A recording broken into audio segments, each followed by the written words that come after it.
Nag-blend in na siya. Magandang hapon po. Talagang summer na. Okay, kaya wala pong matutulog. Kasi dadali namin kayo sa pool, ibabaptize para magising. May tanong po ako sa inyo, mahirap ba ang Christian life? Minsan mahirap, no? Minsan parang bumabalik yung dati natin. At syempre, kadalasan gusto natin mabanal, pero minsan ay nagkakasala. Kaya maganda po ang ating mensahe ngayong hapon kasi patungkol po sa tulong ng Diyos sa ating pagbabanal ang ating topic. Kaya buksan po natin mga Bible sa ikalawang Pedro 1, 5 hanggang 8. Pagpapatuloy natin ang ating pag-aaral ng ikalawang Pedro. Kaya kung hindi nyo po kung inyong pahintulutan, hiling ko rin tumayo tayong muli upang basahin natin ang banal na kasulatan. Unang Pedro 1, 5 hanggang 8. Dahil dito, sikapin ninyong idagdag sa inyong pananampalataya ang kabutihan. Sa inyong kabutihan, ang kaalaman. Sa inyong kaalaman, ang pagpipigil sa sarili. Sa inyong pagpapipigil sa sarili, ang katatagan. Sa inyong katatagan, ang pagiging makadiyos. Sa inyong pagiging makadiyos, ang pagmamalasakit sa kapatid. At sa inyong pagmamalasakit, ang pag-ibig. Ang mga katangiang iyan ang kailangan ninyong taglayin at pagyamanin upang ang inyong pagkakakilala sa Panginoong Hesukristo ay huwag mawalang kabuluhan at kapakinabangan. Manalangin po tayo. Panginoon, tulungan mo po kami na maunawaan ang katuruan dito sa mga talatang ito upang kami po hindi makalimot ng aming dapat gawin bilang mga anak mo. Salamat po sa encouragement na dinudulot ng mga salitang ito sa aming pamumuhay at paglago bilang Kristiyano. Sa pangalan ni Jesus, amen. Makakaupo na po tayo. Yung buhay Kristiyano, sabi nila, ay hindi raw mahirap, kundi imposible. Totoo po yan kasi ang sabi nga ng ating doktrina, kung hindi binuhay ng Panginoon ang ating puso at isip, hindi naman tayo babaling sa Kanya. Siguro marami sa atin yung pinanggalingan mas masama kesa sa iba. At marami po akong kaibigan nung aking kabataan, aking mga kainuman, yung aking mga kabarkada, hindi sila maniniwala na ako'y nagpipreach na pastor ngayon kasi grabe yung nakaraan. At yung pong tinatawag ng doctrine of grace o yung mga doktrina ng kaawaan ng Panginoon ang ating pag-uusapan. Kasi hindi po tayo basta inutusan ng Panginoon na sumunod sa Kanya. Binigyan din tayo niya ng kakayahan. Pero hindi yung kakayahan na parang nakikinig ka sa mga talumpati ng mga politiko na sasabihin niya, kaya natin to, ibangon ang munting lupa. Kaya ba natin? Kaya. Di ba ganun sila? Ano yun eh? O kaya yung mga tinatawag na mga pampalakas ng loob ng mga coach ng basketball team. Ready? Win! Oh, yun. Ano? Tapos sasabihin, kaya natin to, tayo ang champion. Yung parang yung lakas nang gagaling dun sa kagalingang magmotibasyon ng mga tagapagsalita. Ang mga kautusan po sa Bible, hindi lang utos kung hindi may kalakip din na kapangyarihan na binibigay sa mananampalataya. Kaya ito pong ating mga binasang ito, yung mga katangian na sinasabing ating gawin, ay hindi basta sinasabing dapat gawin mo lang. Ano? Ito ay mga katangian na hindi mo lang dapat gawin, kundi katangian actually nagmamanifesto na ikaw nga ay Kristiyano. Kasi kung Kristiyano ka, ito ay hindi lamang mga katangian, kundi ebidensya na ikaw nga ay Kristiyano na. Ito ay natural na lalabas bilang grasya at bilang awa ng Panginoon. Siya mismo ang naguhubog sa iyo at nagbibigay ng kagustuhan na ikaw ay mahubog sa wangis ng Panginoon. Meron pong tinatawag na doktrina, yung tinatawag na the perseverance of the saints o yung pagpupunyagi o pagsusumikap ng mga Kristiyano. Ibig sabihin, kung totoo kang Kristiyano, hindi ka lalayo sa Panginoon. Magsusumikap ka. Ano? Meron mga Kristiyano daw na tumanggap sa Panginoon na bilang kanila sa tagapagligtas daw, dahil napangakuan ng mga prosperity teacher na pag ikaw ay naniwala, mangyayari sa ito, sasagutin ang panalangin mo. Pero nangyari, nagkaproblema, sila ay tumiwalag. Ang tunay na Kristiyano, doon sa sinasabing doktrina ng perseverance of the saints, o yung pagpupunyagi at pagsusumikap ng tunay na mananampalataya, ay hindi kailanman titiwalag. Kasi ang ginagawa ng Panginoon, binibigyan niya tayo ng kagustuhan o masasabi mong likas na hindi tumiwalag sa Kanya kahit tayo ay hindi niya biyayaan at kahit tayo ay Kanyang subukin at bigyan ng mga problema para tayo'y palakasin. Sino dito, mula nung naging Kristiyano, nagkaroon na ng problema? Oh, di ba? Halos lahat tayo. Oh, ba't nandito ka pa? Kung totoong may Diyos, bakit sumasamba ka pa rin sa Diyos? Kasi nga, meron kang tinatawag na perseverance of the saints. Kung ikaw ay tumiwalag sa Diyos, hindi na naniwala, sinumpa mo na ang Diyos dahil sa problema, ikaw yung tinatawag na hindi tunay na mananampalataya. Meron ka lang ginusto. Kumbaga sa kaibigan, kaibigan ka lang pag maganda ang sitwasyon. Yung tinatawag sa English na fair weather friend. Kaibigan lang sa sarap, pero hindi kaibigan sa hirap. Ayun. So, ikaw yung Kristiyano na hindi tunay na nananampalataya. Pero hindi katulad ng aking ehemplo sa pagkakaibigan, ang Kristiyano na tunay, Diyos mismo ang nagbibigay sa iyo ng kagustuhan at kakayahan na magpursigi. So, hindi ka pwedeng magmayabang. So, pag ba ang Kristiyano ay nagpursigi at nagwagi at lumalago, sino ba ang gumawa niyan? Siya ba o ang Diyos? Yun yung tinatawag sa English na paradox. No? Yung Diyos ang gumawa sa iyong maging matapat, pero meron ka ring bahagi.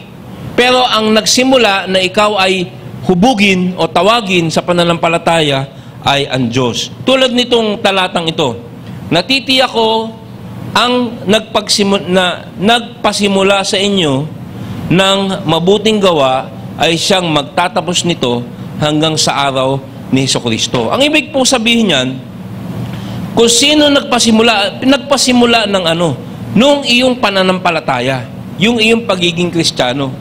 Ang nagpasimula niyan, ang gumawa ng paraan ng circumstances, sitwasyon, para ikay makakilala, nagdala sa iyo sa simbahan, nakabasa ka ng Bible, nagkaroon ka ng problema, nanahantong sa pagkilala mo sa Panginoon, ang nagpasimula niyan ay ang Panginoon.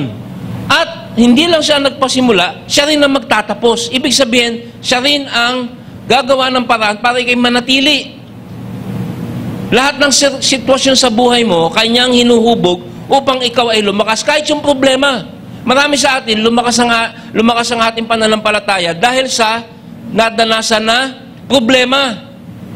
Kung iisipin nyo, ang mas malakas na magpalakas ng pananampalataya, hindi yung magandang sitwasyon. Tanong ko sa iyo, saan ka mas madalas dumasal, madalasin? Pag may problema o walang problema?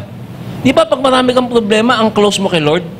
Yan. Kasi yan, ginagamit yan ng Panginoon na parang kanyang magandang sinimulan, na pagbabanal sa iyo ay kanya ring tapusin. So, sino yun? Si Jesus yun, ang Panginoong yun. Pero meron din sa ikalawang Pedro na sinasabi, kaya nga mga kapatid, lalo kayong maging masigasig. Ikaw naman yun. So, sino ba talaga ang gumagalaw para ikaw ay maging matapat? Sabi dun sa Pilipo, ang nagsimula at nagtapos si Jesus. Dito naman, kayo, maging masigasig upang mapatunayan ninyong kayo nga ay tinawag. Ito yung tinatawag na paradox. Ano ba yung paradox sa English?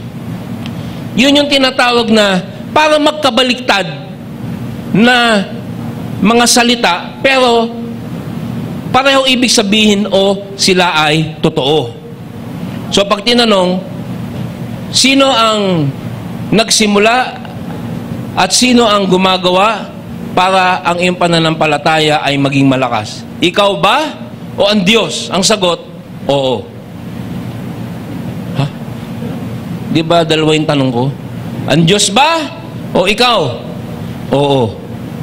Merong bahagi ang Panginoon, siya ang nagsimula, at ikaw ay meron ding bahagi. Pero ang talagang nagkokontrolan yan ay ang Panginoon.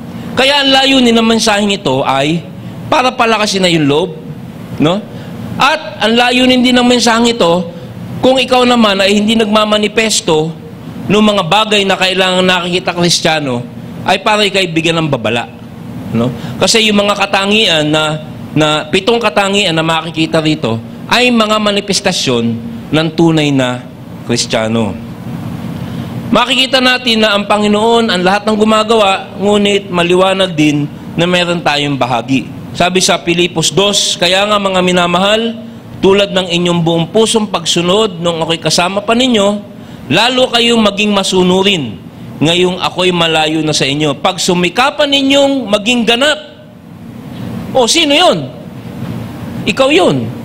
Pag sumikapan ninyong maging ganap ang inyong kaligtasan, yung inyong pagiging Kristiyano, ng mas may lubusang paggalang at pag-ibig sa Diyos. Sapagkat ang Diyos, ang Diyos naman yun, ang kumikilos sa inyo upang inyong naisin at isagawa ang kanyang kalooban. Ito yung tinatawag na twin truths o kambal na katotohanan na parang saliwa pero parehong totoo.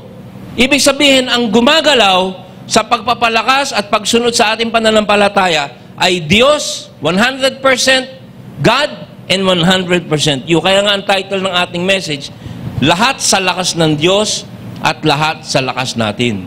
Kung tayo'y sumunod, hindi tayo pwede magyabang kasi ang Diyos ang gumawa. Pag tayo naman ay hindi sumunod, hindi natin pwedeng sisihin ng Diyos sapagkat meron tayong bahagi. Ang isang tunay na Kristiyano, pag sumusunod dito sa 7 mga katangian, dito sa verses 5 to 7 na ating binasa, makikita niya na siya pala ay tunay na anak ng Diyos. Yung kanyang pagsunod dito sa mga katangiang ito ay hindi ang dahilan ng kanyang pagkakaligtas, kundi mga ebidensya na siya ay ligtas pala. Kaya tayo, we don't believe in salvation by works. Nung tayo ay doon pa, no? Pag tatanong ka, saan ka pupunta pag namatay ka? Sa langit o sa baba? Sasabihin mo, hindi, ang sagot, normally, pag naandun ka sa dati nating religion, hindi ko alam. Kasi depende kung sa panahong ito, ako'y gumagawa ng magandang gawa o mabuting gawa o hindi. Sa ating paninampalataya ngayon, pag tinanong ka, saan ka pupunta? Sa langit o sa baba? Sa impyerno? Ang sagot, sa langit. Bakit? Mabait ka ba? Hindi. Pero ako'y sinagip ng gawa ng Panginoong Hesus sa krus at ang aking magandang gawa, kung meron man, ay resulta ng aking pagkakasagip. Hindi dahilan para ako'y masagip. Kaya ngayon, sumusunod na tayo at nagpapamalas ng manifestasyon ng itong ating mga binasa at ating isa-isahin, hindi para masagip, kundi dahil nasagip. Hello? Andiyan pa po ba tayo? Pinupulikat na ba ang inyong mga isip? Nung una ko naisip to, pinupulikat yung isip ko. Aray, ang sakit, ang sakit, ang sakit. Pero sa mga Kristiyano, hindi mahirap unawain to. Kasi ang Kristiyano, meron tinatawag na illumination o paglilinaw. May mga tao na 10 beses pang mas matalino sa atin. No? Pero hindi nila mauunawaan to. Pero ikaw na Kristiyano, nauunawaan mo, yung dati nagkakasala ka nung hindi ka pa Kristiyano, baliwala lang. Pero ngayon nagkakasala ka, muhing-muhi ka sa kasalanan mo. Tama, mali? Bakit? Kasi nagpapamalas ka ng ebidensya na sagip ka na. Ngayon, pag umiiwas ka sa kasalanan ngayon, hindi mo naman sinasabi, ay hindi ako magkakasala kasi baka mapunta ako sa impyerno. Hindi. Sinasabi mo ngayon, hindi ako magkakasala kasi hindi na yan ang layunin ng aking puso. Ang aking puso ay gusto lang sumunod sa Panginoon. At ang naglagay ng bago mong likas na yan ay sino? Ang Diyos. Nung hindi pa tayo mga Kristiyano, ang gusto natin gumawa ng walang hambas. Tama yun? Nakasalanan. Di ba? gabit araw, yun ang gusto natin gawin. Binigyan na tayo ng Panginoon ng kagustuhan, ng kakayahan, ng mga bagong naturales upang tayo ay sumunod sa Kanya. Muli, hindi para maligtas, ngunit dahil tayo ay ligtas. Kaya dalawa ang kausap ko ngayon. Kung ikaw ay Kristiyano na nanghihina kasi minsan, alam mo, habang lumalago ka bilang Kristiyano, yung iyong sensitivity sa kasalanan lumalakas. No, dati nagkakasala ka, baliwala, manhid. Ngayon, mainis ka lang, nagigilty ka na. Di ba? Nagsusorry ka na, nagko-confess ka na. Bakit? Kasi yung Holy Spirit sa iyo, ang lakas na. Yung radar mo sa kasalanan, mabigat. Kasi Christian ka. At bakit ka namumuhing magkasala, maging masungit, maging mataray? Ano, nagiging mataray pa rin tayo paminsan-minsan, ngunit nahihirapan ang kalooban mo. Kasi nga, meron ng mga katangian na nilagay ang Panginoon. Ngayon dito, marami pang ibang mga pangako na ibinigay sa atin. Nung last message nga, sino ba yung nag-last message dati? Si Pastor Dennis? Sino? Si Butch. Yan. Yan ang mentee ni Pastor Dennis. Ang kanyang talata ay mga pangako din. 2 Pedro 1:3-4. Reviewin muna natin. Sabi, last time, o yung huling message, tinanggap natin. Ayan, ito yung mga katangian na ibinigay sa atin. Sa pamamagitan ng kapangyarihan ng Diyos, ang lahat ng bagay na magtuturo sa atin upang tayo'y mamuhay na makadiyos. Ito'y dahil sa ating pagkakakilala kay Jesus na siya ring tumawag sa atin upang bahagian tayo ng kanyang karangalan at kabutihan. Sa paraang ito ay binigyan niya tayo ng mga dakila at napakahalagang pangako upang makaiwas tayo sa nakakasirang pagnanasa sa sanlibutan ito, upang makabahagi tayo ng kanyang likas bilang Diyos. So yung pagiging makadiyos, yung pagnanasang maging katulad ni Kristo, Christ-like, inilalagay yan ng Panginoon sa puso ng mga bagong nilalang. Hello? Kaya si Pastor EJ, dati, gumaganon. Tumotoma. Ngayon, gumaganon. Nagpipreach. Nakuha nyo?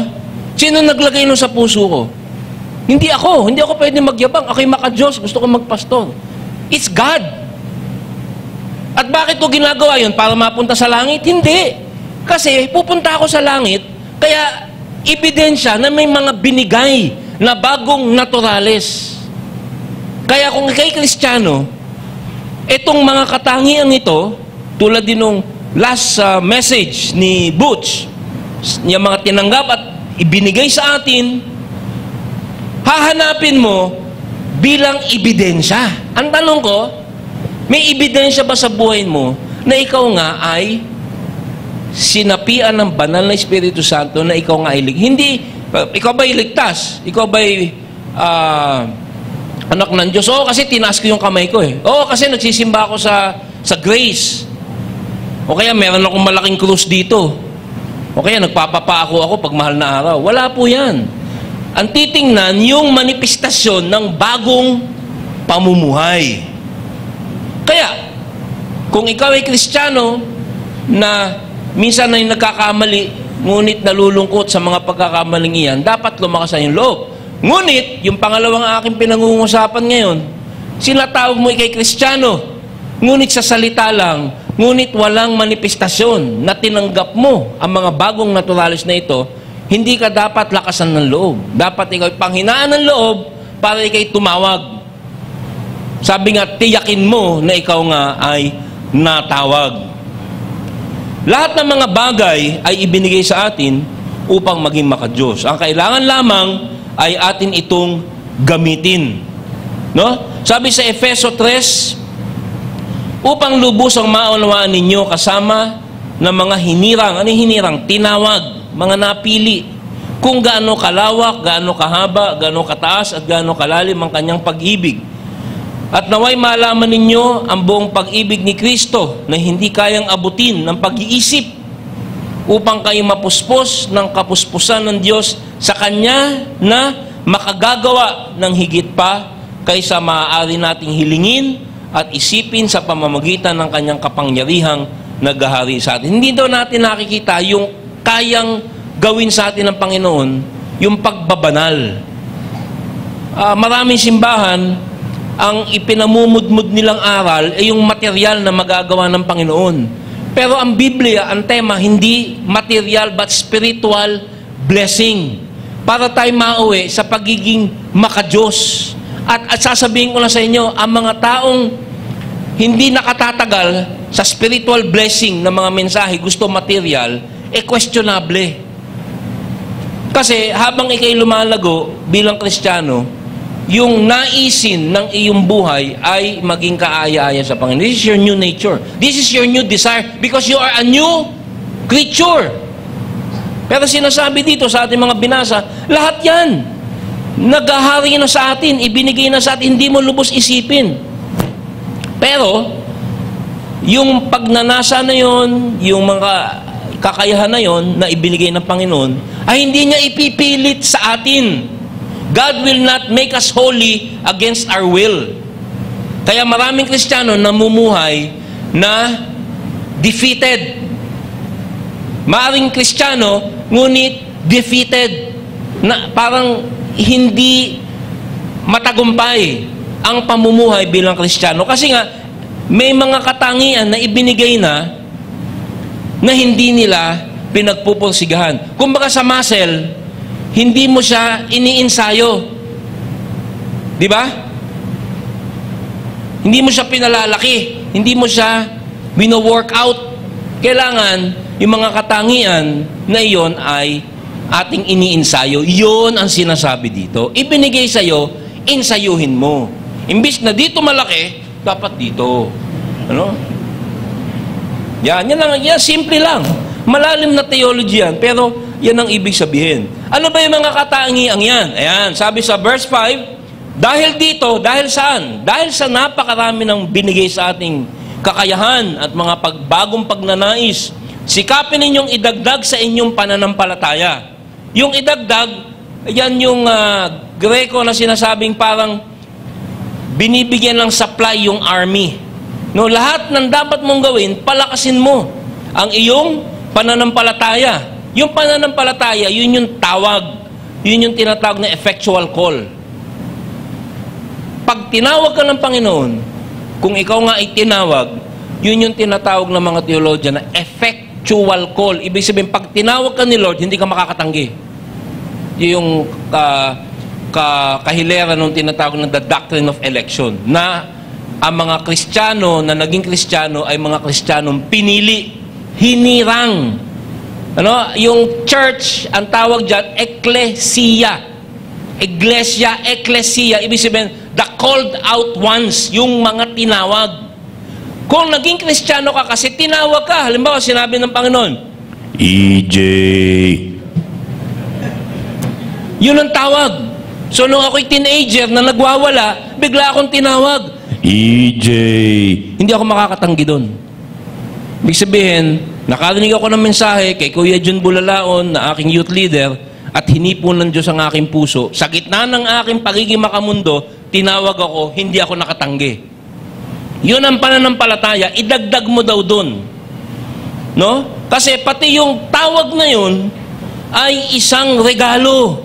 Sabi sa Efeso 2:8, sapagkat dahil sa kagandahang loob ng Diyos, kayo ay naligtas sa pamamagitan ng pananampalataya at ang kaligtasang ito'y kaloob. It is a gift of God. Sino ba ang bakit ka ba naligtas? Dahil sa Diyos o dahil sa iyo? Pareho. Tinawag ka ng Diyos at dahil sa tawag na iyan, ikaw ay naligtas.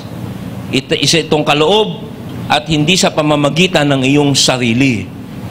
This is the great paradox. So, yan yung introduction.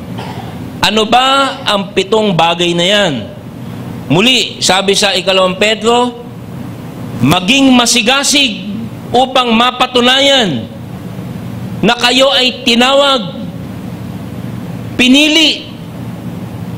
Kung ganito ang gagawin ninyo, hindi kayo sinatawag mong Kristiyano ka? Ang tanong, napapamalas ba at nakikita ba sa buhay mo itong 7 bagay na ito? Hindi lamang ito ang mga ebidensya, but these are 7 critical virtues. Kahit meron kang GFC dito, tulad ni Eric, may nakalagay, GFC. Buti na lang hindi ka KFC. Kundi na-orderan kita ng manok. GFC, GCF, CCF, kung anumang FF na yan. At hindi ka naman nagpapamalas nung mga graces, yung grace, yung mga habag, mga biyaya, mga pag-uugaling ibinibigay ng Panginoon bilang manifestasyon na tayo ngay binabago, baka hindi ka Kristiyano. Ikaw ay isang fake. Sa Tagalog, peke. So, isa-isayin natin ang mga katangian na sinasabi dito naman sa 2 Pedro 1:5 hanggang 8. Unang-una ay kabutihan, no? O virtue. Hindi masyadong maganda yung translation ng Greek sa Tagalog. Sa English, virtue. Sa Tagalog, kabutihan. Sa ibang version ng Bible, moral excellence. O kagalingan, kabayanihan, kagitingan. May Kristiyano na magiting. Ibig sabihin, hindi na nila iniisip yung sarili nila. More and more, nagiging silang Christ-like. They're taking up their cross. Sa Greek, ito yung tinatawag na arete. Moral heroism. Pagiging bayani sa mga moral issue. Ito ay yung tinatawag nilang ibinigay ng Diyos na abilidad upang maging matapang, upang gawin ang kanilang tungkulin bilang Kristiyano ng may katapangan. Ito ang minodelo ni Pablo doon sa kanya sinabi sa mga taga-Pilipo. Sabi niya, hindi ko sinasabi ito dahil sa kayo'y pinaghahanapan ko ng tulong. Natutunan ko ng masiyahan, maging anuman ang aking kalagayan. Naranasan ko na ang maghikahos. Naranasan ko na rin ang managana. Natutuhan ko na ang sikreto kung paanong masiyahan sa anumang kalagayan sa buhay. Ang mabusog o ang magutom, ang managana o ang maghirap, ang lahat ng ito ay magagawa ko dahil sa lakas ng loob, sa lakas na kaloob sa akin ni Kristo. I can do all things through Christ who strengthens me. That is virtue. That is moral excellence. That is kagitingan.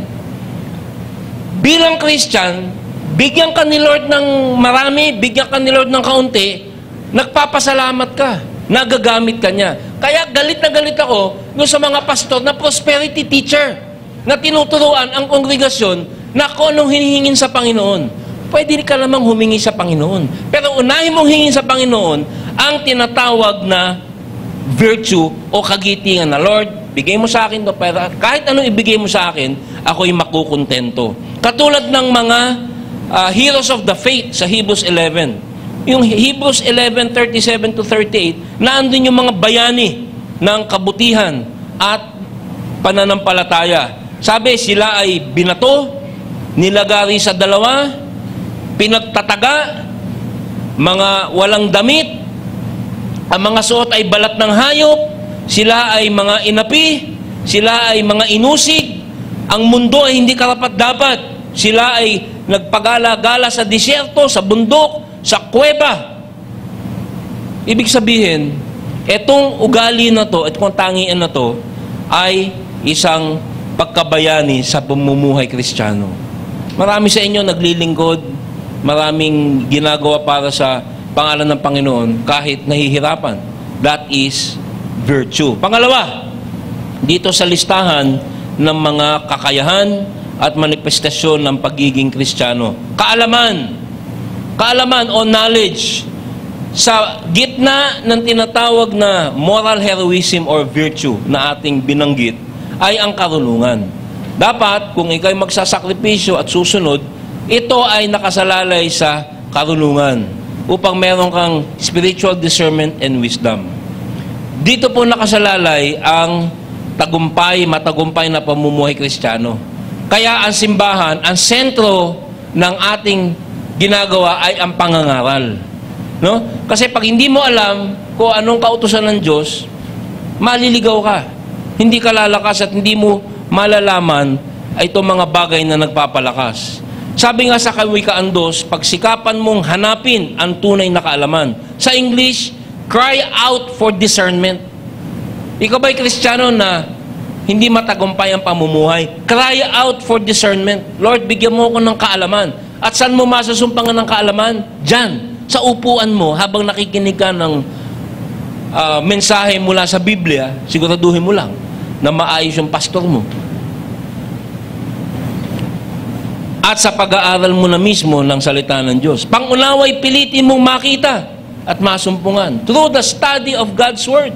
Kung ito ay parang pilak na iyong hahanapin, tulad ng ginto na iyong miminahin, kung sinabi kong bukas, pag gumising ka ng alas 4, hukayin mo ang likod, bakuran ng kapitbahay nyo, may makikita kang ginto, gigising ka? O ganun daw ang turing mo sa salita ng Diyos. Para ka naghukay ng ginto. Malalaman mo kung ano ang kahulugan ng paggalang at pagsunod kay Yahweh. At matatamo ang kaalaman tungkol sa Diyos. Sapagkat si Yahweh ang nagkakaloob ng karunungan. Sa bibig niya, ang kaalaman ay unaway bumubukal. Itong karunungan o knowledge ay isa ring tinatawag na paniniwala na karunungan na naintindihan, naaalala at ginagawa, ina-apply. Kasi marami nakikinig, hindi naman ina-apply. Paglabas dyan, iba na yung iniisip. Sabi sa 2 Korinto, aming ginigiba ang mga pangangatwiran at bawat palalong hadlang laban sa karunungan ng Diyos. Binibihag ang bawat pag-iisip upang sumunod kay Kristo. Ano ba sinasabi nung binibihag? Bawat iniisip mo, binibihag mo. Ay, itong isip na to, hindi to kaaya-aya sa Panginoon. Bibihagin ko to. Lahat ng iniisip mo, sinasala mo sa salita ng Diyos. Yun yung si Fernando Po Jr., na tatay ni Grace Po, na bayani ng Pilipinas, sa dami ng Hapong napatay. Alam niyo ba yun? Si Fernando Po. Pag binihag niya yung Hapon, taas ang kamay. Tumadachi, wakaranay, simasen. Yung mga iniisip mo, binibihag, taas ang kamay. Ibig sabihin, hinuhuli mo siya. Kung labag sa kaisipan ng kagustuhan ng Diyos, kinukulong mo. Kung ang bagay na iniisip mo ay kaaya-aya sa Panginoon, itinutuloy mo. So itong karunungan o kaalaman o knowledge, wisdom, hindi lamang kaalaman, kung hindi application. Lahat, ito bang aking liligawan? Maganda. Sexy. Ay, pala dapat sinasabi. Mabait. Mayaman. Madaling mamatay. Ay, wag. Yun yung biro nun eh. Sabi, anak kong babaeng maganda. Pag mag-aasawa ka, yun 3M ha? Mayaman. Matanda, madaling mamatay. Napakasamang payo. Ha? Napakasama. Pero dito, paano pa tayo napunta ron? Hindi ko malaman. Huwag kang magdadagdag sa sinasabi ko, naririnig ko, inuulit ko. Ano? So, binibihag mo, ito manliligawan ko na to ay Christian. Sabi sa Bible, do not be unequal yoke. Hindi Christian. Binihag mo, hindi ko siya sa minamasama, pero sabi ng Diyos, dapat ang aking makakapartner sa buhay ay Christian. Binihag mo siya. That is knowledge applied. Knowledge applied. At kung ito bang libangan na to ay makakatulong sa aking paglago. Knowledge applied. Hindi ko siya gagawin. I will turn away. Sabi sa Bible, turn away from evil. Iyong sinusuri at pinag-aaralan ng salita ng Diyos. Yan bang katangian yan nakikita sa'yo bilang Kristiyano? Kung hindi, hindi ka lalago. Para ka bang, narinig nyo ba yung mga taga-Berean? The Noble Berean, hindi yung taga-Sukat ha. May church doon, The Noble Berean. Meron mga taga-Berea, isang simbahan noong sa unang panahon, sa 2,000 years ago, na ikinukumpara sa ibang simbahan. Sabi, yung mga Berean, mas bukas ang isipan ng mga Hudyong taga roon kaysa sa mga Hudyong taga Thessalonica. Willing-willing sila. Sana ganito yung sinasabi ni Lord sa mga taga-GFC. Yung mga taga-GFC, willing-willing. Pag nakikinig sa paliwanag ni Pastor EJ, yan, ng mga pastor, at sinasaliksik nila araw-araw ang mga kasulatan, ang Bible, upang tingnan kung totoo. Yun. Kung totoo sinasabi ng pastor. Willing-willing sila, pero talagang sinusuri nila, kahit yung sinasabi ng pastor, pinag-aaralan pa rin, hindi sila basta naniniwala. Tinitingnan nila kung yun nga. Ganun daw ang knowledge. Sinasaliksik, pinag-aaralan, pinananabikan, at ina-apply. Number 3, self-control. Sa inyong kaalaman, idagdag ang pagpipigil sa sarili. Mula sa kaalaman, ang sumunod ay pagpipigil sa sarili. Self-control. Literal, ibig sabihin, pinipigilan ang sarili. Para mga atleta na napakadisiplinado at pinahihirapan ang katawan upang masanay at maging magaling. Sino ang ating bayani dyan? Si Congressman! Ay, sika, baka kumandidato na ako. Saan ba tumatakbo si Brother Manny? Ha? Si Senador Manny Pacquiao! Okay, biro lang po. Pero parang atleta, alam mo, actually, bumilib ako dyan kay Brother Manny, pero wag na lang. Sabi dito sa unang Korinto, si Pablo ay self-discipline, may self-control, nagpipigil, at dapat ay tayo'y ganun din. Sabi ni Pablo sa mga kapatiran sa simbahan sa Korinto, ako'y tumatakbo na hindi gaya ng walang katiyakan. May mga Kristiyano, tumatakbo sa buhay ng mga Kristiyano, parang di malaman eh. Parang manok na pinuhutan ng ulo kung saan tumatakbo. Hindi mo mawari. Walang direksyon. Hindi ako sumusuntok na hindi gaya ng sumusuntok sa hangin. Ngunit sinusupil ko ang aking katawan. Ginagawa itong alipin upang pagkatapos na makapangaral ako sa iba, ako mismo ay hindi itakwil. Yung self-control, pagpipigil ay fruit of the Spirit sa Galatians 5:23. Alam mo yung pagpipigil sa sarili, yung mga bagay na masama, pinipigilan mo, sinusupil mo, yan manifestasyon na ikaw ay Kristiyano. Kahit ano sabihin mo, Kristiyano ka, miyembro ka ng GFC, CCF, KFC, UFC, Banana Ketchup, o anong mga UFC na yan. At hindi ka nagpapakita ng mga katangian na to, pagpipigil sa sarili, questionable ka. Ang sabi nung isang pastor, yung mga kalalakihan daw, dapat may self-control sa pagtingin sa malaswa. Kaya pag tumingin ka sa malaswa, nakita mo, dapat di ka tumitingin. May pastor dati na nagsabi, yung unang tingin, babala yun. Para hindi mo na tingnan muli. Kaya yung unang tingin, libre. Yung pangalawa, kasalanan na. Sabi, paano yan? Pag tiningnan mo, tingnan mo na ng matagal. Hindi yung isang pastor bakit nagmumula yung mata mo? Na-sore eyes ka ba? Hindi, sabi, isang tingin daw, pwede. Hindi ako kumukurap. Naluluha na. Walang pagpipigil sa sarili. May mga pastor, may mga Kristiyano, ito, babae at lalaki, kasi ngayon marami na yung pornography di ba? Sa cellphone. Aba, may mga pastor na nahuhuli, nagpo-pornography. Walang kapigilan sa sarili. Nung unang panahon, ito, totoong storya. May isang bantog na pastor, ito si John MacArthur. Kasi atleta si John MacArthur, atleta yan. Doon sa LA, many years ago, siguro 20, 30 years ago na ba? Pumunta siya doon sa training ng mga American Olympics. Sabi niya, ayan yung mga American Olympic champion. Sabi niya, sino ang magiging world champion?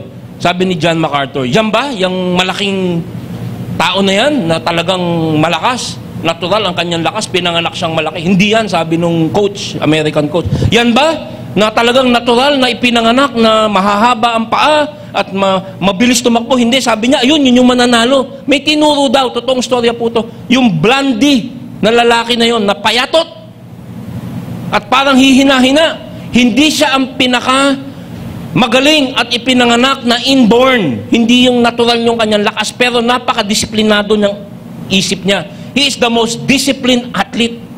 Napaka-self-disciplined niyan. And then, a few months later, yung itinuro niya na yon ay naging world champion sa triathlon. At ang pangalan nung athlete na yon na naging world champion ay si Bruce Jenner, na ngayon ay kilala na sa pangalang Caitlyn Marie Jenner. Disiplinado yan, pero hindi sa pagiging makadiyos. Kaya siya ngayon ang champion ng mga transgender. Napasama. Imbis na tuwid na daan, gano'n. But he's disciplined. Ano pa kaya ang Kristiyano? We have a gift of self-control. Pero dapat, iinsayuhin mo. Pag may nakita kang malaswa, huwag yun, bakit namumula mata mo? Isang tingin lang daw, kaya tinitingnan ko ng mabuti. Hindi ho, pag nakita mo, layo agad.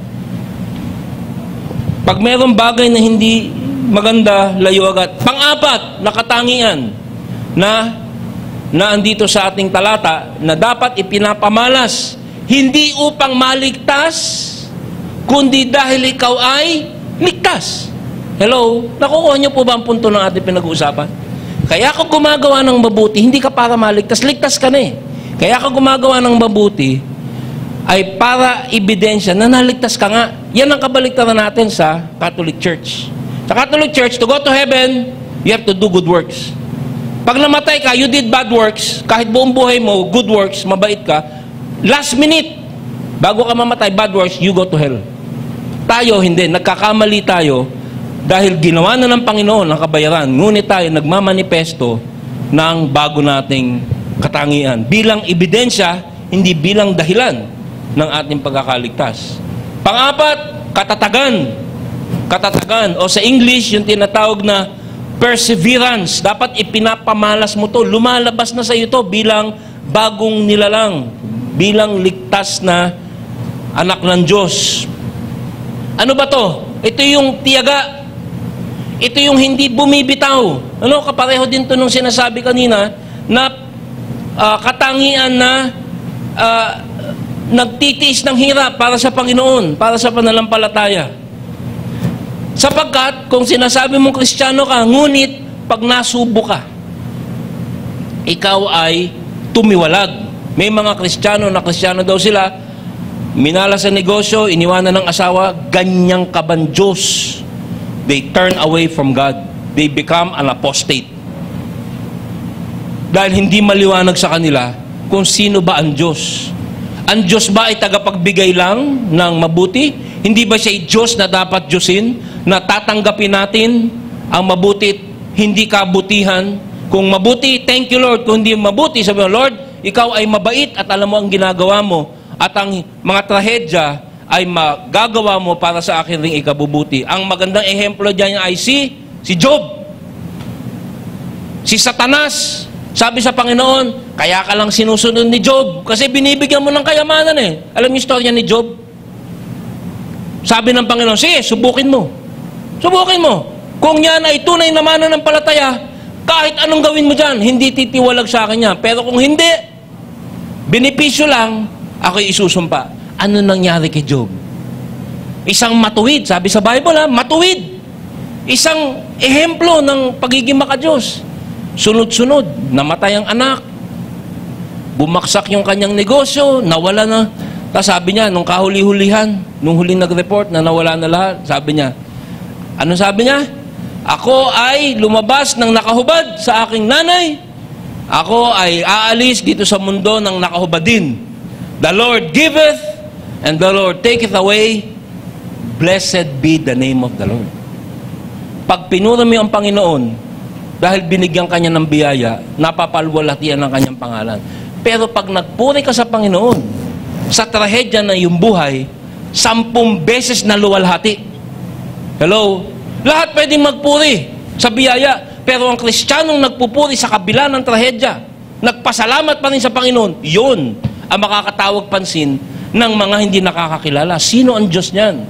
Kaya ang perseverance o katatagan ay napaka-importanting patunay ng isang tunay na Kristiyano. Doon sa isang talinhaga, sabi ng Panginoon, ang nahulog sa tinikan. Ito yung mga mananampalataya na akala'y mananampalataya na hindi pala. Nakinig, subalit sa kanilang pagpapatuloy, isinakal sila ng mga alalahanin, kayamanan, kalayawan sa buhay, at ang kanilang bunga ay hindi gumulang. These are Christians. They call themselves Christians. Pero walang katatagan, walang perseverance. Tanong ko sa iyo, mula ba nang naging Kristiyano ka? Nagka-problema ka na?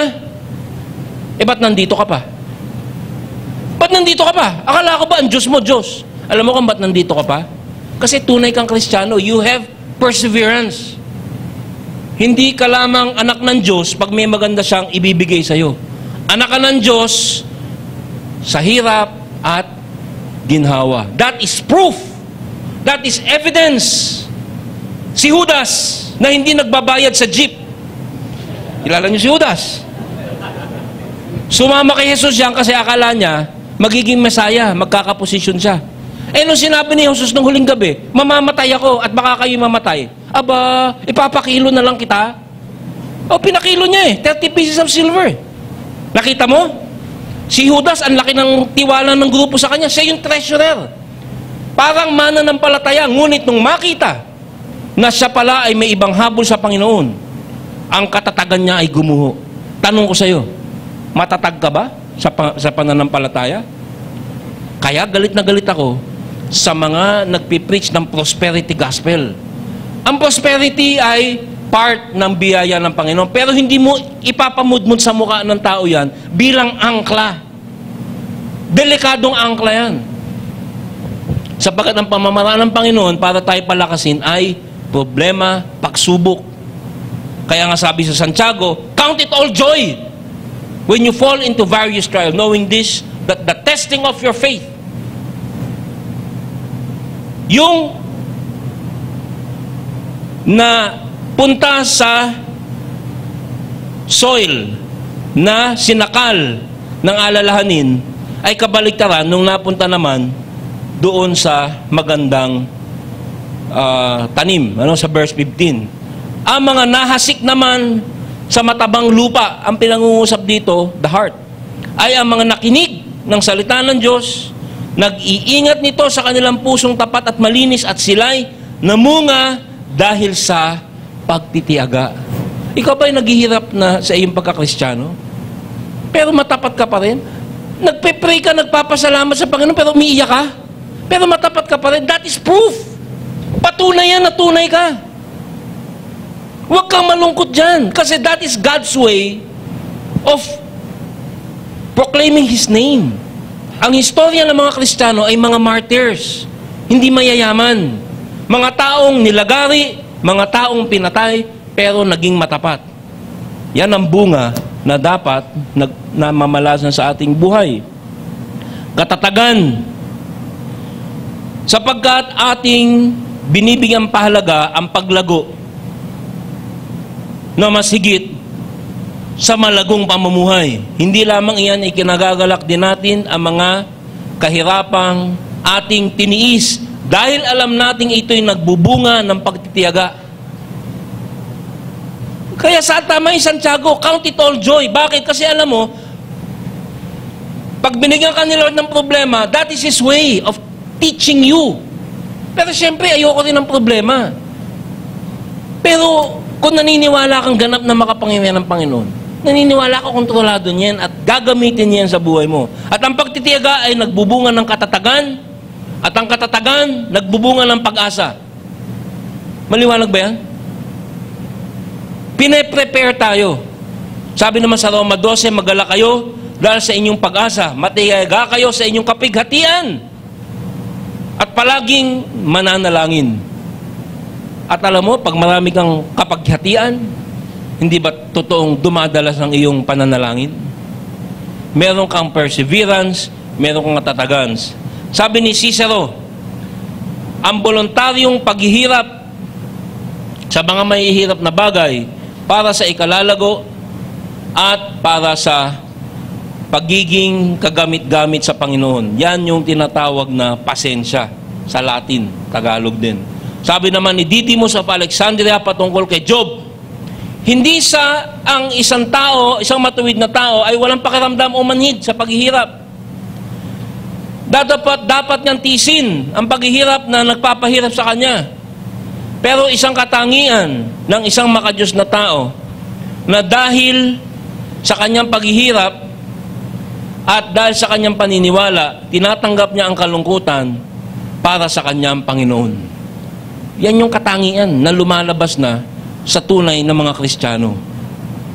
Ito ang ehemplo, katangiang inihemplo sa atin ng Panginoon. Itinoon natin ang ating pagtingin kay Jesus na siyang pinagmulan at kabuuan ng ating pananampalataya. Dahil sa kagalakan naghihintay sa Kanya, hindi niya ikinahiya ang mamatay sa krus. At siya ngayon nakaupo sa kanang trono ng Diyos. Sino yan? Sino yan? That's God, okay? That's God. Ang Diyos mismo ay nagbibigay ng halaga sa katatagan at pagsusumikap sa pananampalataya. Ito yung tinatawag na Christian steadfastness, pagiging matatag ng Kristiyano. The courageous acceptance of everything that life can do, ang pagtanggap ng lahat ng kayang ibalibag sa atin, and then transmuting o ang pagtanggap ng maluwalhati ng kahit anong masamang bagay dahil sa ikalalago natin papunta sa kalangitan. Number 5, 7 to eh. So number 5 na tayo. Godliness o pagiging makadiyos. Ito pa yung isang katangian. Dapat tayo maging, ano ba yung pagiging makadiyos? O yung godliness? Ito po yung lahat ng ginagawa natin, unti-unti habang lumalago ka. Lahat na ng pananaw mo patungkol na sa Diyos. Bakit ka nagtatrabaho? Para magampanan ko ang pagiging ina, ang pagiging asawa, at maluwalhatian ko ang Diyos. Bakit ba ako nag-aaral? Para ako'y makapagtrabaho at mamunga ang aking paghihirap upang ako'y maging magandang patotoo. Bakit ba ako nagiging politiko? Para ako ay maurakot. Hindi pala. Sorry. Kumalaman sa lumalabas yun eh. Para ako'y maging sorry joke. Upang ako ay maging matapat na lingkod, makadiyos na politician. Ewan ko kung meron nun. Meron naman siguro, paminsan-minsan. Godliness. Sabi nga, yung tinatawag na sa Grego, yung godliness ay ang meaning ay eusebia. Godliness sa Grego, yung salitang eusebia. Meron ba ditong pangalan? Eusebia. Pangalan mo ay makadiyos. O Eusebio. Yun ang ibig sabihin nun, makadiyos. No? Ibig sabihin nun, literally, submission and reverence to God. Lumalago ka ng masyado, lahat na ng ginagawa mo ay tulad ni Brother Ronnie. Dati yan, hanggang dito ang buhok, rock and roll. Ngayon, di na, sabi niya, gagawin ko na lahat. Ang aking pagkamusikero, ang hero niya si Mike Hanopol. Tsaka si Resty Pabunan. Yan, mga hero namin. Tsaka si Fred Aguilar, Florante. Uy, si Tom Jones pala, nag-cancel. Alam niyo ba? Tom Jones, kakanta dapat kagabi, nag-cancel. Bakit? Anyway, naligaw. Pero lahat na ng ginagawa mo ngayon, pagiging makadiyos. Sabi, sa unang Korinto 10, kaya kung anuman, kayo man ay kumakain, umiinom, o anuman ang inyong ginagawa, gawin ninyo ang lahat sa ikaluluhati ng Diyos.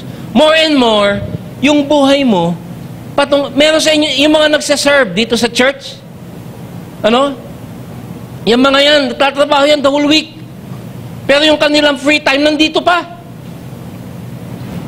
No? Walang bayad dyan.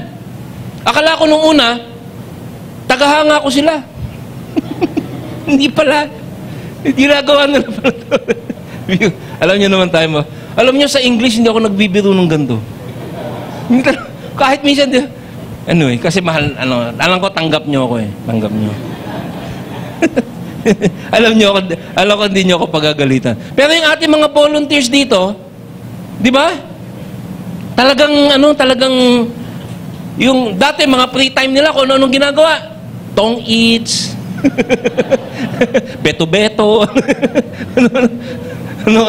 tanching, piko, inuman. Ngayon, all their free time, wala nang oras na naglilingkod pa.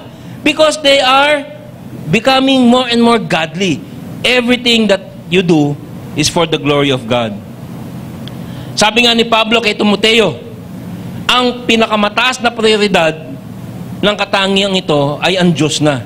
Sapagkat meron nakikita mo na ang pangmatagalang halaga ng lahat ng bagay ay patungo na sa langit. Sabi ni Pablo kay Timoteo, may pakinabang sa pagpapalakas ng katawan. Exercise profits a little. Ngunit ang pagsusumikap na maging makadiyos ay mapapakinabangan sa lahat ng paraan sapagkat ito may pangako. Hindi lamang sa buhay na ito, ngayon, kundi maging sa buhay na darating. So, pag nagiging lumalago ka na bilang tunay na Kristiyano, nakikita mo na yung mga bagay dito temporary na lang. So, more and more, ang nagiging likas mo ay maglingkod para doon sa bagay na may pangwalang hanggan. Hindi mo alam yun, Bakit ka naglilingkod sa choir? Hindi mo alam kasi binibigyan ka na ng bagong pagnanais ng Panginoon na mas nakalaan para sa pangwalang hanggan na bagay. At ang susunod ay brotherly kindness o pagmamalasakit sa kapatid. Ito yung susunod. Huli sa, pangalawa sa huli, number 6. Dapat daw nakikita ito sa lumalagong Kristiyano. Brotherly kindness. Yung godliness, yung tinatawag na vertical. Godly. Pero ang kakabit niyan ay yung tinatawag na horizontal. Hindi mo pwedeng sabihin na you love God if you don't love your brother. Sikuhin mo yung katabi mo. Sabihin mo, I love you. Di ba? So, ang sabi, you cannot say you love God that you do not see if you don't love the brethren that you see. Hindi mo pwede sabihin, minamahal mo ang Diyos na hindi mo nakikita. Kung hindi mo minamahal, yung kapatid mo na nakikita mo. Laging makakabit yan. Sabi nga ni Jesus doon sa isang pantas, kung isa-summarize ko ang buong Bible sa Matthew 22:35, this is the greatest law. Love God. And this is the second. Love others. Yan ang kabuuan ng buong Biblia. So, ito dapat more and more nakikita mo. Hindi dahil ka mahal-mahal. Minsan nakakainis nga eh. Di ba? May ibang Kristiyano nakakainis. Sarap kurutin. Minsan nangungurot ako eh. Pastor, ba't mo ako kinurot? Nakukitan ka, hindi nainis ako sa iyo eh. Biro lang. Ito yung tinatawag na, kasi ikaw din dati katulad niya eh, pasaway. Hindi ba dapat pasaway ka rin? Di ba sinagip tayo ng Panginoon, bago tayo naging mabuti, sinagip na niya tayo. So nakaka-relate ka. Kaya mo minamahal ang kapatid mo kasi doon ka rin pinulot eh. Nakaka-relate. Ako, malapit ako sa mga lasenggo. Kasi dati ako lasenggo eh. Kasi dati nung lasenggo ako, sabihin ko sa kapwa ko lasenggo, brother, I love you Kaya pag mayroong kabataan na nangiinom, parang naawa ako. Kasi ganun ako dati. Yun yung pagmamahal ng pinulot sa putik na nagmamahal sa dapat din pulutin sa putik. Hindi yung pinulot ka sa putik, pag nakita ka nasa putik, ba't ka nasa putik? Dumi mo. Di ba doon ka rin pinulot? Hello? Para daw yung pulubi, nakahanap ng tinapay, na nagsasabi lamang sa kapwa tinapay, saan niya nahanap yung tinapay? Yun ang brotherly love for fellow ex-sinners. Ex-sinners. Sabi nga sa Hebreo, makatarungan ng Diyos. Hindi niya malilimutan ang inyong ginagawa at pagmamahal na inyong pinakita at hanggang ngayon pinapakita sa pamamagitan ng paglilingkod ninyo sa mga hinirang, sa mga tinawag. So, minamahal mo ang kapatid mo sa Panginoon, not necessarily kasi kamahal-mahal. Pero dahil ikaw na minahal, nagmamahal din sa kapwa mo na dapat mong mahalin. Dapat yan, lumalabas na sa buhay mo yan. Ngayon, sinasabi mong Kristiyano ka, minahal ng Diyos, at di ka nagmamahal, questionable ka. Questionable ka. You are CS. Sabi sa Corinto, ano yung CS? Cesarean, hindi. Clanging cymbal. Pag ikaw daw, lahat alam mo, lahat ng ugaling Kristiyano nasa iyo, pero hindi ka nagmamahal, para kang maingay na, ano ba sa Tagalog yung cymbal? Ano? Pompiang. Sama naman nun. Ito, mas maganda. Batingaw! Batingaw! Ang ingay mo. Pero wala kang pagmamahal. Huli sa lahat, kapareho din. Sa iyong pagiging makadiyos, pagmamalasakit sa kapatid. At sa iyong pagmamalasakit, ang huli. Napapansin ko, ito lagi hinuhuli sa mga doktrina eh. Pinaka-importante, pag-ibig. Pag-ibig. Ang pagpapalaganap sa buhay ng isang Kristiyano ng mga bagay na ating sinabi, yung 6 na yan, ay dapat manggaling sa pinakamataas at pinakamatayog na katangian, at yan ay ang pag-ibig.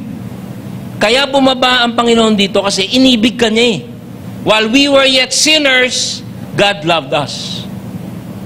Ako wala akong problema din sa konseptong yun eh. Kasi alam ko na ako'y talagang makasalanan. Wala ako inisip nun. Kundi kasalanan. Inibig ako ni Lord. Kaya ako pag nag-preach, halos atakin ako sa puso eh. Kasi feel ko eh, yung pag-ibig ng Diyos sa makasalanang katulad ko eh. Kumbinsido ako dito sa sinasabi ko eh. No? Although hindi ko lagi nasusunod, pero alam ko totoo. Highest virtue is love. Hindi ito pwedeng ihiwalay sa pagmamahal sa Diyos. Ito ang utos na ibinigay sa atin ni Kristo. Ang umibig sa Diyos ay dapat ding umibig sa kanyang mga kapatid. Pero hindi ito katulad nung pag-ibig na sinabi natin sa pang-anim na pagmamalasakit sa kapatid at pag-ibig sa kapatid. Iba to, huli, pampito. Gising pa kayo? Gising pa kayo? Pakikurot nga yung kapatid, yung katabi mo, baka tulog na yan eh. Alam mo naman, number 1 talent ng mga taga-GFC. May sa kabayo. Nakamulat pero tulog. Biro lang. Pinapatawa ko kayo para yung atensyon nandiyan pa rin. Minsan umiiyak pa eh. Yung pala tulog. Alam nyo kung ba't ko alam? Sabi, Pastor, yung katabi ko, tulog. Hindi tulog. Nakita ko katabi mo, mulat na mulat, umiiyak. Hindi umiiyak yun, humihilik eh. O yan, gising na kayo. Iba po itong pag-ibig na to. Ito yung tinatawag na agape. Hindi ito yung pagmamahal na emosyon. Ito, pagpe-pray mo to, kasi to, mahirap to eh. Talagang ito, ihingin mo at ibibigay sa inyo ng Panginoon to. This is love of the will. Pagmamahal na hindi emosyon at hindi natural. Hindi katulad nung nakita ko yung misis ko, ayan o, nakikita niya ako pero hindi niya ako naririnig. Makita ko pa lang yan. Maybe I'll hang around you little more than I should. I love you. Ayan, binuko ako ni anyway, seryoso na, nakatingin na eh.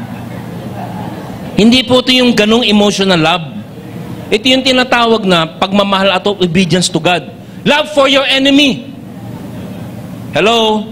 Dapat ito, habang lumalago ka bilang Kristiyano, you're beginning to not only love yung kapatiran. Madali yun eh. Napakadaling mahalin ni Brother Ronnie. Matapat, cute, makinis. Napakadaling mahalin ni Brother Eric. Masipag. Pero yung kalaban mo, madali bang mahalin? Yan yung sinasabi dito. Love not only of your brothers, but love of your enemy. Or love of your brothers who treat you as enemy. Kapatid mo sa simbahan na tinatrato kang parang kaaway. Ayan, tumahimik lahat. Sabi ng Panginoong Hesus sa Mateo 5, narinig niyo ang sinabi, ibigin mo ang iyong kapwa at kamuhian mo ang iyong kaaway. Ngunit ito naman ang sinasabi ko. Ibigin ninyo ang inyong mga kaaway at ipinalangin ninyo ang mga umuusig sa inyo. Makinig kayo mabuti, halos tapos na tayo. Ito, manifestasyon to na baka pati ikaw magulat. Baka pati ikaw magulat. Hindi ko kinuwento sa English to, pero kukwento ko sa inyo. Ilang taon na nakararaan, yung anak ko, si JC, kaisa, my only son, kasama niya yung kanyang ka-MU, doon sa aming subdivision, inatake siya ng mga kabataan, at wakwak yung kanyang, dinala ko sa nahuli! Eh yung pong tatay ng aking asawa, dating colonel yan sa PC. Siya ay naging NAPOLCOM commissioner, militar. Kaya yung mga pulis, mga commander, nagre-report sa kanya. Tumawag sa akin nung nahuli namin. Sabi nung commander ng pulis sa Parañaque, Brother EJ, tinawagan ako ng father-in-law mo. Yung mga umatake daw sa apo niya, kung gusto mo, ikukulong natin. Walang paglilitis kasi Friday eh. Kung gusto mo, pwedeng ma-rape yan. Paparape natin. Tsaka kung gusto mo, pwedeng tusukin yan. Di, sabi ko, pwedeng makaganti. Alam mo, ito po, sana ibang ehemplo bibigay ko sa inyo. Kasi nabigla ako sa sarili ko eh. Dumating po yung mga nanay, nag-iyakan. Pero ikukulong na. Naalala ko yung sarili ko. Nung ganun din, kasi ako nung dati, nanggugulpi rin ako eh. Naawa ako sa kanila. Sabi ko, ganito na lang. Kung ayaw nyo makakulong yung anak nyo, pumirma kayo na magba-Bible study sila sa akin 6 months. BF 1, 2, 3. 4, 5, 6, 7, 8, 9. At ang nangyari po, 6 months, nagba-Bible study kami. Ang request lang nung anak ko, wag sa bahay. Kaya 6 months, bin-Bible study ko yung mga bata sa kotse ko. 6 months. Hindi ko po sinasabi sa inyo para ipagmalaki ko.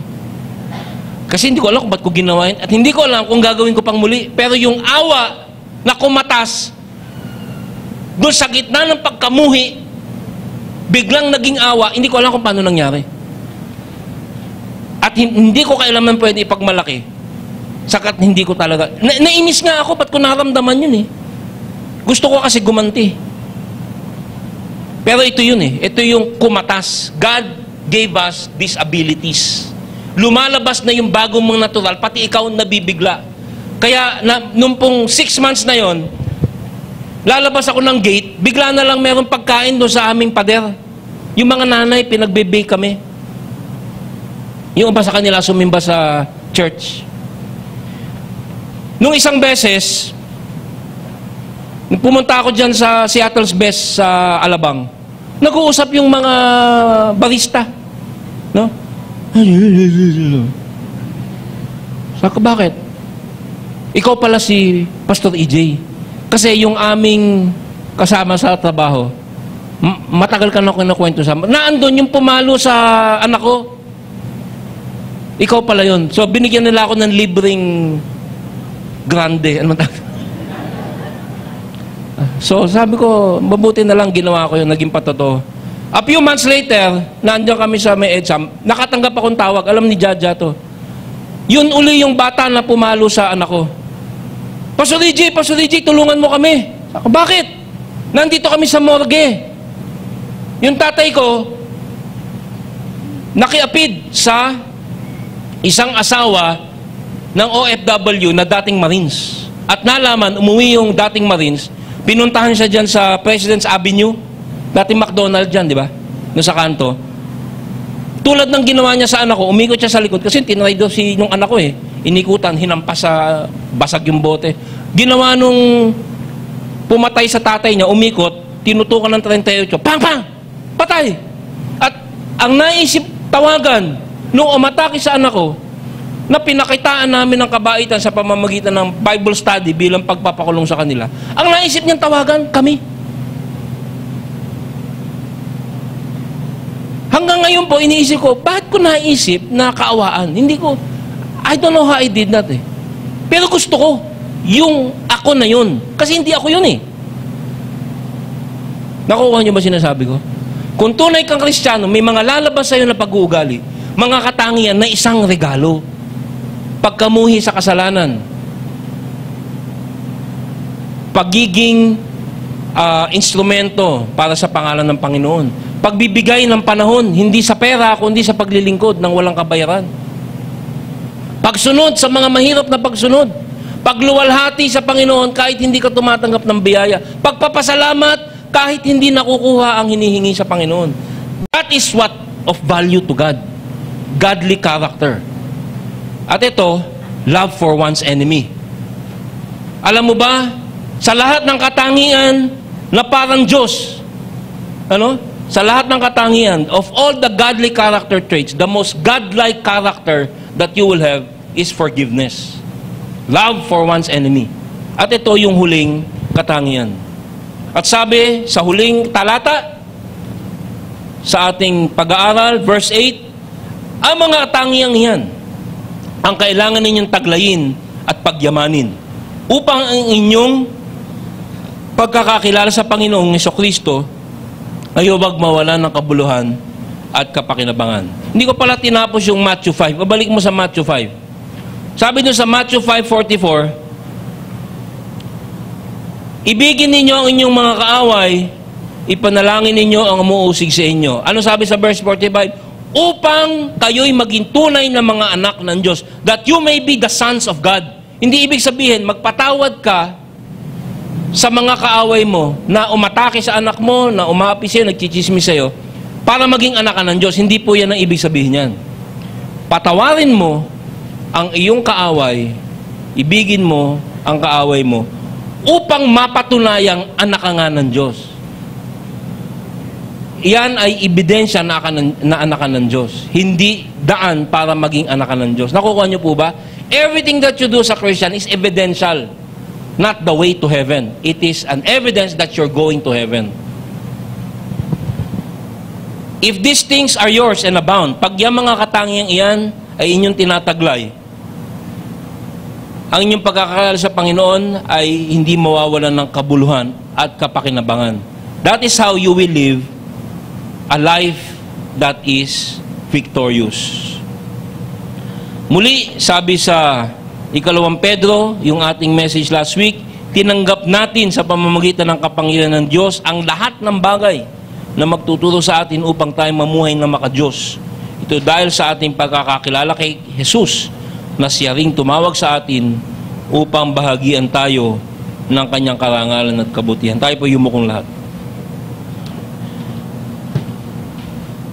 Panginoon, salamat po sa encouraging word na binigay mo sa amin, na nasa amin na ang katangian upang mamuhay ng matuwid at masunurin sa inyo. Doon po sa mga nanghihina loob na parang ang Christian life ay napaka-imposible, napakahirap at napakarami pa namin pagkakamali. Sana ma-encourage po sila, lakasan ng loob, na ang inyong sinimulan na inyong gaganapin at lahat kami nasa proseso. Ngunit sana lumakas sa amin loob dito sa amin narinig, dahil nalalaman na namin na sa inyo na rin nagmumula ang mga katangian na aming magagamit at dapat napapamalas sa aming paglago. Magdasal po tayong lahat ng 1 minuto lamang. Magmuni-muni, itanong nyo sa inyong sarili kung ano ang dapat na aksyon na gawin para sa ating mga narinig. At pagkatapos ay pangungunahan tayo ni Brother Ronnie sa huling awit.